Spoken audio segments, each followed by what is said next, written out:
የአዲስ አበባ ከተማ ብልጽግና ፓርቲ ቅርንጫፍ ጽሕፈት ቤት መልካም ልምዶችንና ተሞክሮችን በመለዋወጥ የጠንካራ ፓርቲ ግንባታ ግባችንን እናሳካለን በሚል መሪ ቃል ሲያካሄድ የቆየውን የፎቶ አውደ ርዕይ አጠናቋል። በማጠቃለያ መርሃ ግብሩ የተገኙት የቅርንጫፍ ጽሕፈት ቤቱ የአደረጃጀት ዘርፍ ኃላፊ አቶ አብርሃም ታደሰ ፓርቲው ኢትዮጵያን የሚመጥን ቁመና እንዲኖረው በየደረጃው ጠንካራ አደረጃጀትን የመፍጠር ስራ ሲሰራ መቆየቱን ገልጸው በተለይም በአመራሩና በአባላቱ መካከል የሀሳብና የተግባር አንድነት እንዲኖር በተሰራው ስራ አበረታች ለውጥ ተመዝግቧል ብለዋል።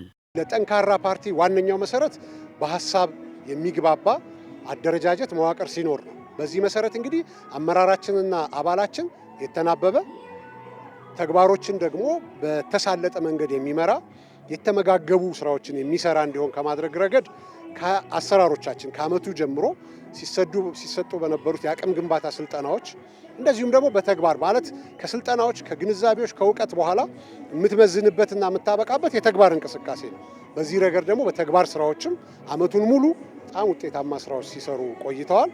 በዚህ እያረጋገጥን አመራርና አባላችን ተደማምጦ ተስማምቶ እንደገና ደግሞ ለውጥን ለማምጣት በቁርጠኝነት መሰማራቱን የምታየው 724 የሥራ መርህን በመተግበርም ረገድ አባልና አመራራችን ግንባር ቀደም ሆኖ እየመራ ያለበት ሁኔታ ነው ያለው። በየክፍለ ከተማው ያሉ አደረጃጀቶች በበጀት ዓመቱ በዘርፉ ያሳኳቸውን ስራዎች ልምድ እንዲለዋወጡ መደላደል መፍጠር በቀጣይ ለሚሰሩ ስራዎች አበርክቶ የላቀ ነው ያሉት አቶ አብርሃም ታደሰ አሰራሮችን በቴክኖሎጂ የመደገፍ ስራ ላይ አበረታች ውጤት ተመዝግቧል ብለዋል። ፓርቲው ተቋማዊ አደረጃጀቱን ለማጠናከር ለአሰራር ምቹ የሆኑ ደንቦችና መመሪያዎች መዘርጋታቸውን አንስተው የኢትዮጵያን ሁለንተናዊ ብልጽግና ለማረጋገጥም ጠንካራ አደረጃጀት ያለው ፓርቲ የመፍጠር ስራም ተጠናክሮ ይቀጥላል ብለዋል።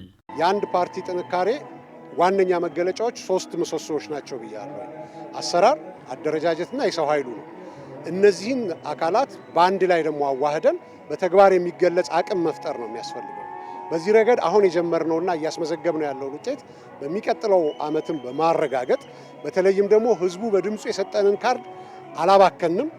በቀጣይም ደግሞ በህዝቡ የሰጠንን እምነት በቀሪ ጊዜያትም አሳክተን በሚቀጥለው ምዕራፍም ከህዝባችን ጋር ቀጣይ የብልጽግና ጉዟችንን ለማስቀጠል አባላችንም አመራራችንም ውስጥ ያለውን ቁርጠኝነት በዚሁ መልኩ ማስቀጠልና ይበልጥ ማሳደግ ይጠበቅብናል። ይህንን እያደረግን ዝግጁነታችንንም በአባላችንም በአመራራችንም እያረጋገጥን እንገኛለን።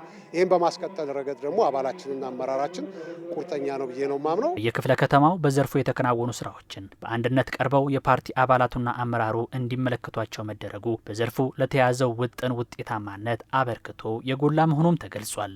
ይሄ ፎቶ አውደ ርዕይ ሁላችንም ልምድ የምንወስድበት ነው።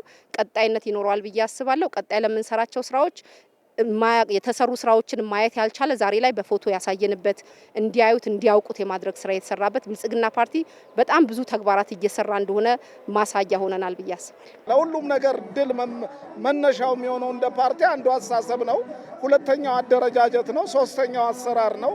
እነዚህን ነገሮች አጣምሮ የያዘ አውደ ርዕይ በመሆኑ በተለይ ከጎብኚዎችም ከተሳታፊዎችም የነበረው ለአስጨራሽ ፉክክር ለቀጣይ ስራዎቻችን ትልቅ አቅም እንደሚሆን ያየንበት መድረክ ነው። እንደዚህ አይነት አውደ ርዕዮች መልካም ልምዶችን መለዋወጥ አንደኛ አባላቱ በጋራ እንዲገናኙ ጥቅም አለው።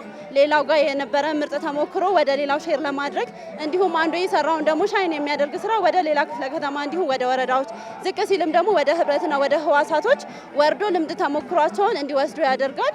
የፓርቲው በሁሉም ዘርፍ የተመዘገቡ ስኬቶች በመሰል መድረኮች ማስተዋወቅና ተሞክሮ እንዲቀመርባቸው ማድረግ እንደሚገባም ተመላክቷል።